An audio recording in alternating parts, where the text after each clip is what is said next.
This map is an English map by Thomas Kitchin. It was made after the 1762 to 65 British occupation of the Philippines.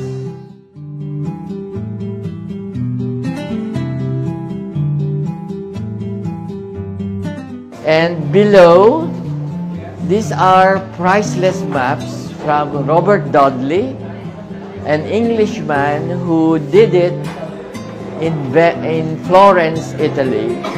And it took him a lot of many years to do this map.